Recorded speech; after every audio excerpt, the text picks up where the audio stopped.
네, 할렐루야. 네, 반갑습니다. 저는 여러분이 기도해 주신 덕분에 은혜 가운데 잘 세미나 갔다 왔습니다. 이번에 우리 교단에서 시행하는 이 전도 집회는 앞으로 전국적으로 같이 하게 된다고 얘기하더라고요. 같이 전부 다 동참해서 다시 교회가 힘을 내는, 그동안 코로나 때문에 교회가 참 많이 위축되어 있는 상황인데 우리 합동 측 전체 교회가 함께 전도 잔치를 벌이고 전도하는 일에 집중하자, 그런 얘기가 있었습니다. 그래서 이번에 가서 많이 은혜를 받고 왔습니다. 또 내려오는 길에 그 장소가 강원도 땅이었거든요. 강원도 정선 쪽에 있었는데 그 내려오는데 그 컨벤션 센터에서 마치고 내려오는 그 길에 완전히 눈으로 그냥 덮였어요. 그래가지고 내려오는 그 길이 얼마나 미끄러운지 굉장히 정말 기도하는 마음으로 오게 되더라고요. 다행히 은혜 가운데 잘 오게 되었습니다. 저는 그 태백산 쪽이 그렇게 높은지 몰랐어요. 이 안동까지 오는데 계속해서 내리막길이더라고요. 이 길이 그렇게 계속 내리막길이에요. 이까지 내려왔는데 그래서 그래 군위보다는 구미가 좀 낮은 지대에 있고 군위보다는 대구가 좀 낮구나 하는 걸 그때 알았습니다. 어쨌든 여러분들이 기도해 주신 덕분에 은혜 가운데 잘 마치고 돌아왔습니다. 오늘 저는 본문의 말씀을 가지고요, 가정을 지켜라 하는 제목으로 함께 은혜를 나누려고 합니다. 가정을 지키라. 여러분, 가정이라고 하는 것은 사람이 세운 기관이 아니잖아요. 사람이 세운 것이 있고 하나님이 세운 것이 있는데, 하나님께서 세우신 두 기관이 있다고 한다면 그 첫 번째가 가정입니다. 인간을 창조하시고 난 다음에 제일 먼저 가정을 세웠어요. 그래서 이 가정은 굉장히 소중한 겁니다. 하나님께서 귀중하게 여기는 것이고 또 우리가 반드시 지켜야 될 것이 가정이다. 그래서 적그리스도의 세력들, 장차 계속해서 교회를 넘어뜨리려고 하는 세력들은 두 가지를 반드시 파괴하려고 할 겁니다. 안 봐도 알 수 있는 내용이에요. 그것은 바로 교회를 파괴하는 것과 가정을 파괴하는 겁니다. 왜? 하나님이 세우신 기관이기 때문에 그래요. 그래서 오늘날 우리 주변을 한번 둘러보십시오. 유럽이나 미국이나 들어보면, 우리나라도 마찬가지지만 우리가 이렇게 잘 산다는 게 이렇게 선진국이 되었다, 이게 그렇게 부러운 이야기가 아닌 것 같아요. 내가 볼 때는. 왜냐하면 잘 사는 만큼 파괴되는 것이 많아서 그런 거예요. 특히 보면 이 가정이 많이 무너지고 있습니다. 이걸 어떻게 도대체 해석을 해야 될까요? 그래서 결혼하다 이혼하는 건 마치 당연한 것처럼 많은 사람들이 생각을 하고 있는 거예요, 지금. 그래서 이걸 어떻게 해야 되냐? 우리나라는 어떻습니까, 여러분? 우리나라도 지금 이혼율이 상당히 높습니다. 많이 높아요. 그래서 이 만만치 않은데 그래서 교회에서 어떤 설교하다가 이혼에 대한 얘기 설교를 하면요, 굉장히 좀 이렇게 할 말을 조심해야 될 정도로, 왜냐하면 가정 안에도 이혼한 가정들이 많이 있기 때문에 굉장히 조심스럽습니다. 그 정도로 여러분 힘듭니다. 심지어는 미국에서 목회하시는 그런 목사님들 하는 얘기 들어보면 이혼에 대한 설교를 할 수가 없다고 합니다. 그 정도로 깨어진 가정이 많이 있어서 그렇습니다. 그런데 오늘 바리새인들이 이 중요한 문제를 가지고 예수님께 나왔어요. 뭐라고 얘기하는가 보세요. 2절 말씀 한번 보십시오. 바리새인들이 예수께 나와 그를 시험하여 묻되, 그 당시에도 이 이혼의 문제가 굉장히 중요한 이슈 중에 하나였다는 거죠. 사람이 아내를 버리는 것이 옳으니까, 사람이 아내를 버리는 것이 옳습니까? 하고 물어봅니다. 사람이 아내를 버리는 것이 옳습니까? 예수님 당시에 이혼하는 문제는 사실 뭐라고 할까요? 보장되어 있는, 가진 자들이 누리고 있는 특권이었어요. 무슨 말이냐면 그 당시에는 여성의 인권이라는 게 없었습니다. 그러니까 자기 마음에 안 들면 여러 가지 이유를 달아가지고 이혼하는 겁니다. 여러 가지 이유를 달아서 이혼했어요. 그리고 여자를 소유물로 여겼습니다. 심지어는 부모들은 결혼을 시킬 때 지참금을 받았어요. 돈을 받고 자기 딸을 파는 거죠. 그런 식으로 했습니다. 여자라고 하는 것이 무슨 인권이 어디 있겠어요. 그래서 남자가 여자를 버리려고 하면요, 얼마든지 제자소송이 허점을 이용해 가지고 이혼하고 그리고 할 수 있었습니다. 이스라엘 백성들 같은 경우는 어떻게 해야 됐을까요? 어떻게 해야 됐습니까? 그것은 다름이 아니라 하나님 말씀대로 했어야 했습니다. 하나님 말씀대로 해야 되는데, 그러나 이스라엘 백성들은 하나님 말씀대로 하지 않고 세상처럼 똑같이 했습니다. 그리고 원하면 아내도 여러 명 두고 살았어요. 그 이슬람 세계에 있는 그 지역에 있는 것, 서남아시아 지역에서 늘 하는 사람 것처럼 말이죠. 아내도 여러 명 데리고 살고 할 수만 있으면 자기 누리고 싶은 것 다 누리고 마음대로 하며 살았다는 거예요. 그러면서도 그들은 하나님을 섬긴다, 율법에 순종한다고 생각했습니다. 그러니까 지금 사람이 아내를 버리는 것이 옳습니까 하고 물어보는 것은 진짜 궁금해서 물어보는 것이 아니고, 이것이 사회적으로 아주 이슈가 될 수 있기 때문에 예수님이 하는 말에 따라서 코에 걸면 코에 걸고 귀에 걸면 귀에 걸어서 어떻게 하려는 거예요? 예수님을 갖다가 사람들 앞에 예수님이 이렇게 말을 했다 해서 예수님을 갖다가 몰아세우려고 하는 그런 아주 꾀를 써서 물어본 겁니다. 아주 난처한 질문이죠. 그 당시에 아주 난처한 질문이라고요.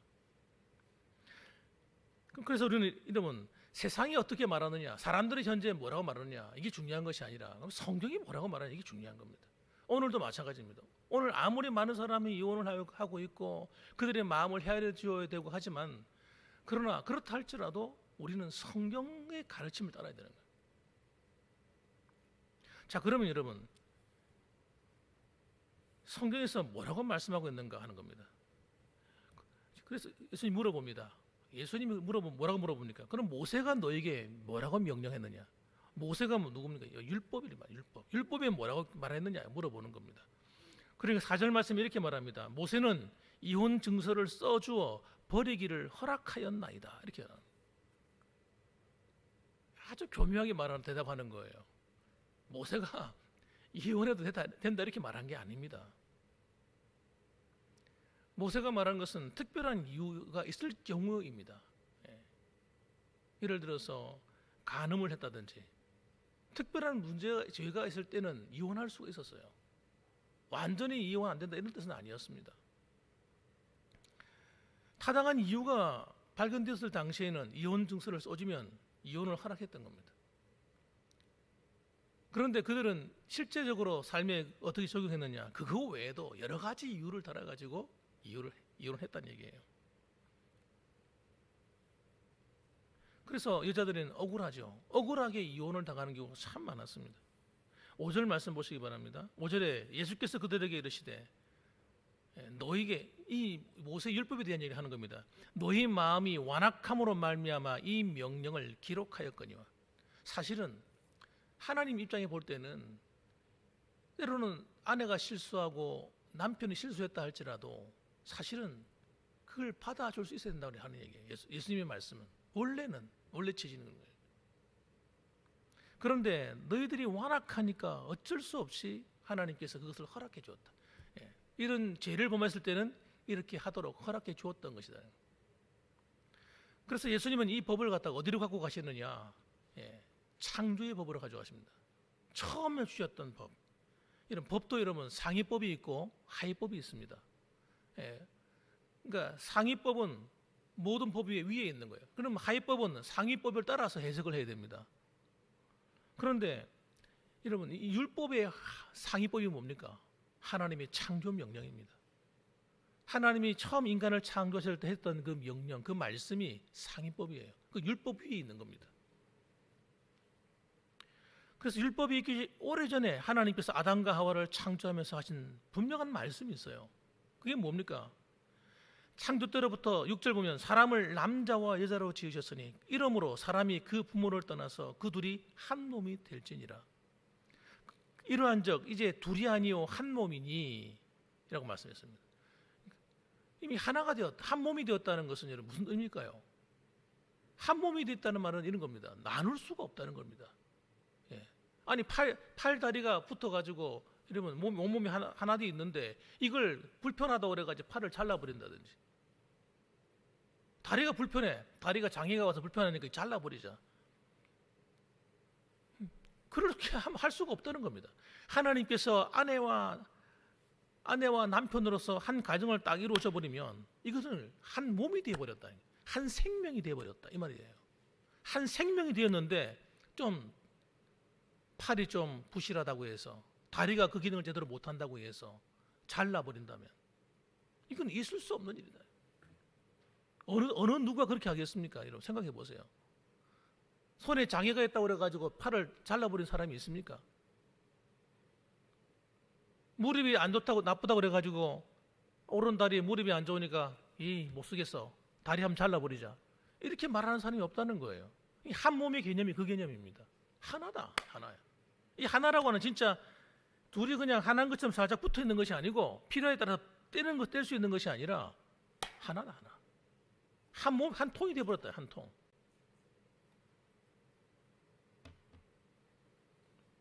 가정이라고 하는 것은, 부부라고 하는 것은 결혼하는 순간 한 몸이 되어버린 겁니다.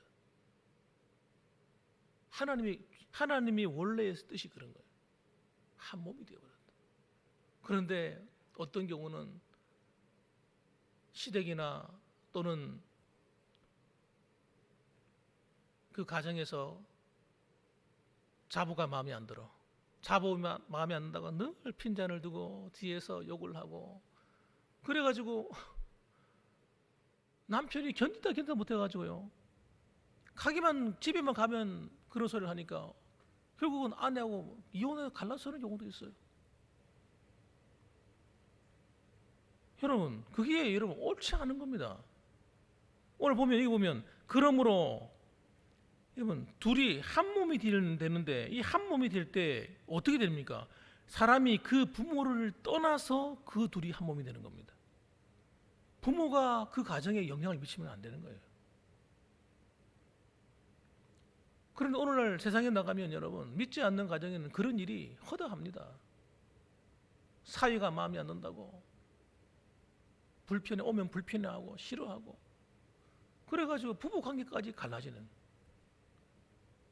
그래서 부부끼리 막 싸우는 거라. 부모에 의해서 영향을 받는 가정은 건강한 가정이 아니에요.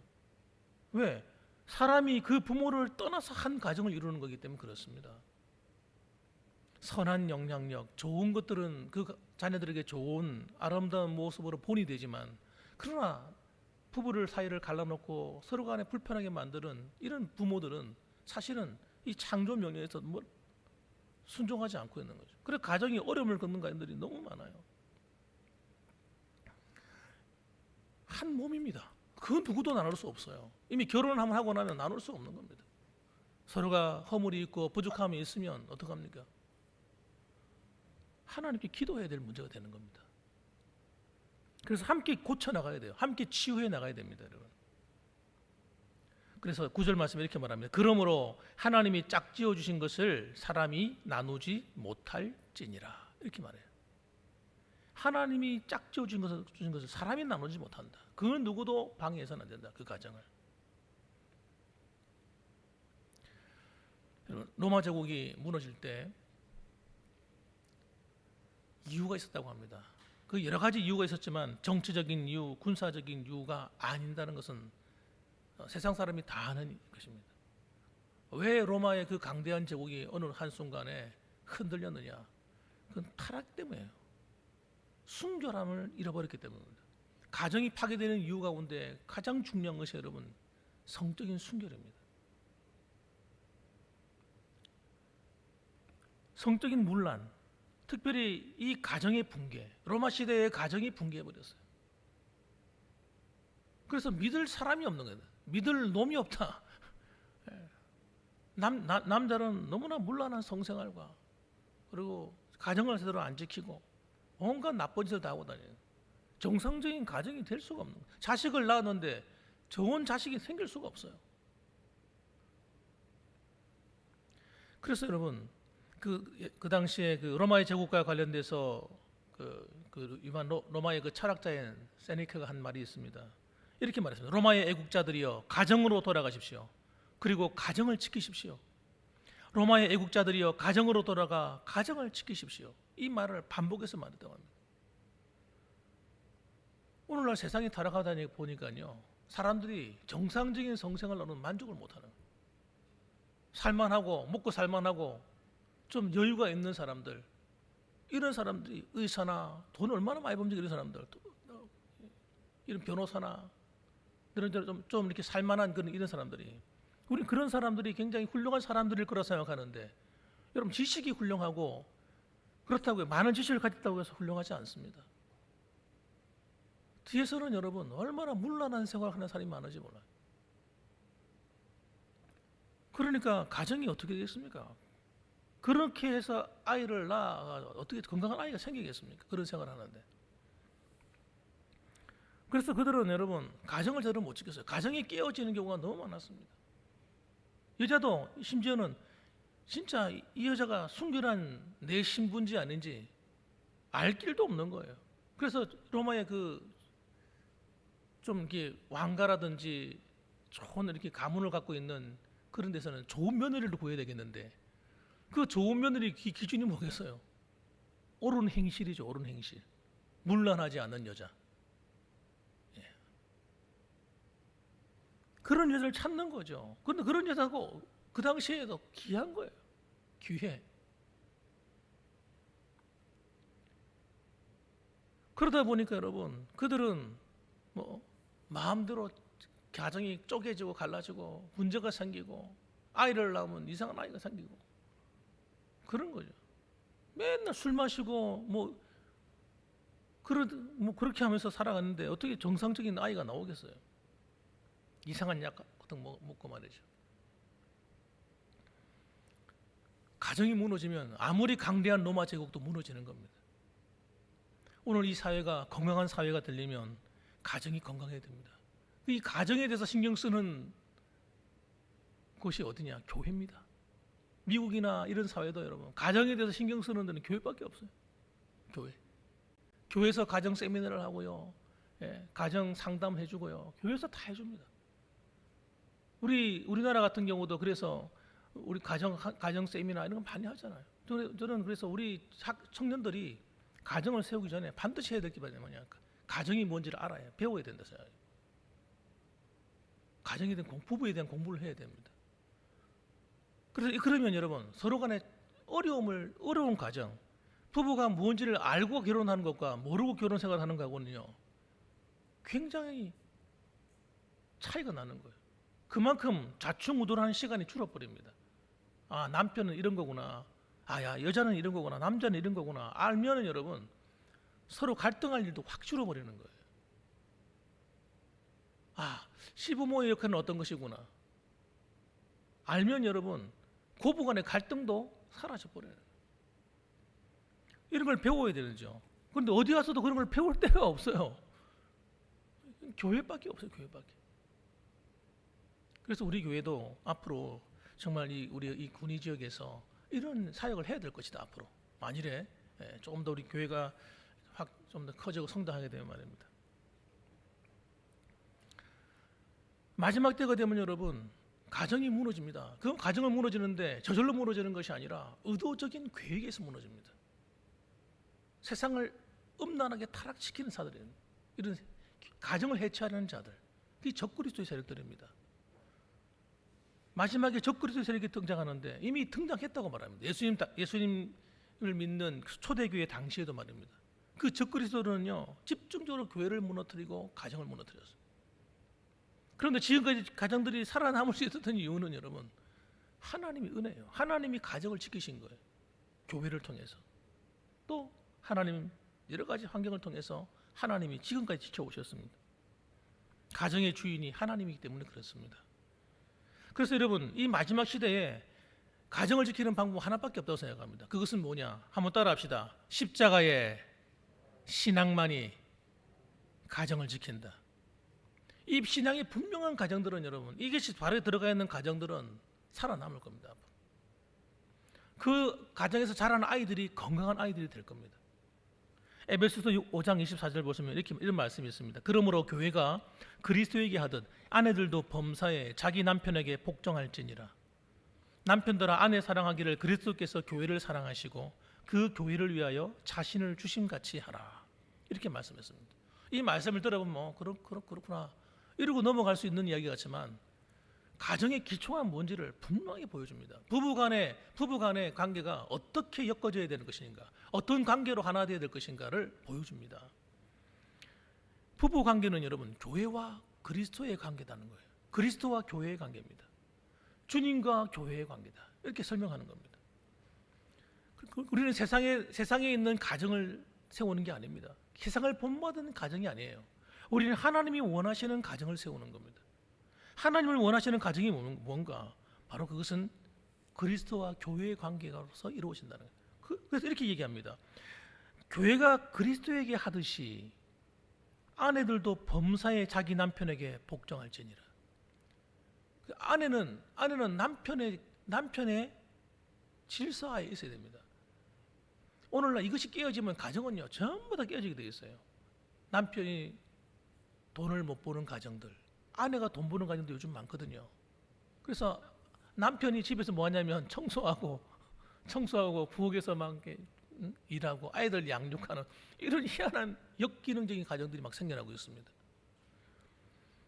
그러다 보니까 여러분 그뿐만 아니고 남편과 아내가 똑같이 돈을 벌어도 어떤 가정에는 남편이 경제적으로 약한 가정이 있어요. 아내가 돈을 너무 잘 벌어. 그러면요 아내들 마음속에 이상한 마음이 생기는 거예요. 야, 남편을 함부로 대하게 돼요. 남편을 무시합니다. 말 한마디 하다가도요 남편을 갖다가 돈 못 버는 것 때문에 때로는 자기도 모르게 깎아내리는. 그리고 남편은 여러분 그런 것 때문에 아내한테 기가 죽는 거예요. 남편과 아내의 질서가 역기능으로 바뀌어진 이런 가정에는 여러분 반드시 문제가 생기도록 되어 있어요. 그래서 가정이 흔들립니다. 뿐만 아니라 아이들이 그걸 보고 자라잖아요. 아이들이 바르게 못 자랍니다. 건강한 아이로 자랄 수 없어요. 가정의 기능이 바뀌었기 때문에. 그래서 여러분 교회는 아무리 아내가 뭐 힘이 세고 뭐 능력이 있다 할지라도 이 남편과 아내의 위치가 바뀌어서는 안 된다는 거예요. 가정의 질서는 남편에 의해서 이루어져야 되는 겁니다. 남편의 지도하에 있어야 돼요. 그래서 되도록이면 가정에도 남편이 영적인 위치를 딱 잡아야 됩니다. 남편이 영적인 위치를 딱 잡아서 영적으로 딱 컨트롤할 수 해줘야 돼요. 그럼 가정이 안전해져요. 그런데 반대로 아내가 더 믿음이 좋아가지고 아내에 의해서 그냥 남편의 신앙이 좌지우지돼요. 그러면 여러분 힘들어요. 가정이. 그래서 우리 남편들은 영적인 위치를 확실히 잡으셔야 돼요. 흔들리지 않고 내가 이 집안의 영적인 가장이다. 어떤 교회 가니까 그걸 갖다가 신주라고, 신주, 믿을 신자 해가지고 주인 주자 해가지고 내가 믿음의 주인이다 이 가정에. 그런 자부심을 갖고 영적인 지도자, 그 가정의 영적인 리더 아닙니까? 그래서 아내를 컨트롤할 수 있어요. 영적으로 지도할 수 있어야 되죠. 지도를 받으면 안 된단 말이에요. 아내에 의해서 지도를 받는 신앙은 여러분 굉장히 좋은 신앙이 아니에요. 좋은 가정의 모습이 안 되는 겁니다. 그래서 아내는 남편에 의해서 복종하는 관계가 돼야 돼요. 아무리 내가 능력 있고 아무리 내가 잘나고 아무리 믿음 있다 할지라도 남편이 하는 말에 대해서 우리가 좀 잘 귀담아 들어줘야 됩니다. 남편이 뭐라고 하는가, 남편의 지도하에 있어야 돼요. 남편이 죄를 지으라 하는 것 외에는 잘 귀담아 들어주고 남편의 권위를 자꾸 세워줘야 됩니다. 남편의 권위가 세워질수록 가정은 평화롭게 됩니다. 그 다음에 남편들아 아내 사랑하기를 그리스도께서 교회를 사랑하시고 그 교회를 위하여 자신을 주신 것 같이 하라.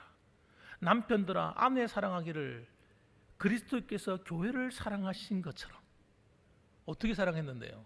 자기 몸을 찢어서 사랑한 거예요.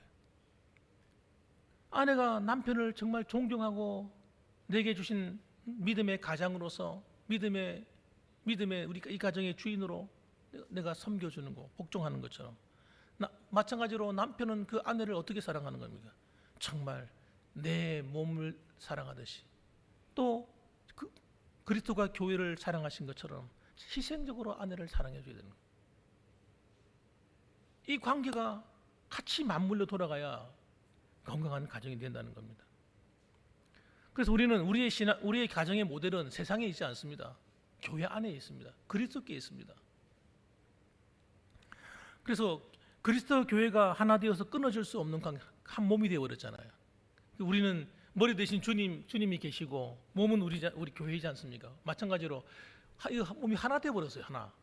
예수를 그리스도를 믿는 순간 우리는 그 몸에 참여해서 주님과 함께 한 몸이 되어 버린 겁니다.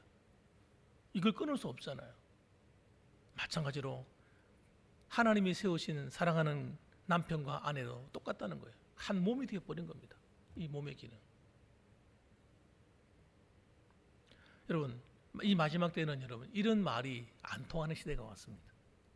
이런 말이 안 통하는 거예요. 이런 말을 들어도 가슴이 안 와닿는 시대가 된 겁니다. 아무리 목사님 그렇게 말씀하지만 이 시대하고는 안 맞는 말씀이에요 하고 사람들이 무시하는. 그리고 너무 똑똑해요. 너무 똑똑해서 자신의 머리로 가정을 세우려고 하고 자신의 감정을 가지고 의지를 가지고 가정을 세우려고 합니다. 그런 가정은 위험합니다. 위기에 다가올 때 넘어지는 거예요. 왜냐하면 우리가 가지고 있는 이 사랑은 그 사랑은 인간적인 사랑이 아니거든요. 에로스적인 사랑으로는 가정을 절대 세울 수가 없습니다. 인간적인 우정적인 사랑으로도 가정을 세울 수는 없습니다. 우리는 아가페적인 주 하나님 우리를 사랑하신 그 사랑으로 가정을 세우는 거예요. 그래서 남편을 사랑하고 아내가 사랑하는 이 관계가 하나님과 우리 사이의 사랑이에요. 여러분, 이제 우리가 한 가지 생각해야 되게 분명해졌는데, 결국은 여러분 가정에 대한 것은 하나님 말씀으로 돌아갈 때 바르게 세워질 수밖에 없습니다. 오늘도 우리가 이 마지막 때를 살아가는 우리가 해야 될 일이 뭐겠습니까? 가정을 지키기 위해서 해야 될 일이 뭐겠어요? 교회가 하나님 말씀으로 돌아가는 거예요. 그리고 우리 믿음을 가진 부모님들이 자녀들을 위해서 기도할 때 반드시 기도해야 될 게 뭡니까? 가정입니다. 가정을 위해서 기도해 줘야 됩니다. 자녀들의 가정이 건강한 가정이 되도록, 자녀들이 아름다운 이 가정을 끝까지 지켜갈 수 있도록 기도해 줘야 됩니다. 그래서 여러분, 그리스도의 사랑이 그 가정이 충만하고 하나님의 은혜가 그 가정을 통해서 흘러나오는 그런 아름다운 가정, 그리고 세상을 이기고 어둠을 이기고 하나님의 영광을 드러내는 가정, 그래서 자자손손이 믿음 안에서 아름다운 가정이 되어서 하나님의 영광 돌리는 그런 일들이 여러분과 우리 교회 안에 계속해서 일어나기를 주님의 이름으로 축복합니다. 아멘. 기도하십시다.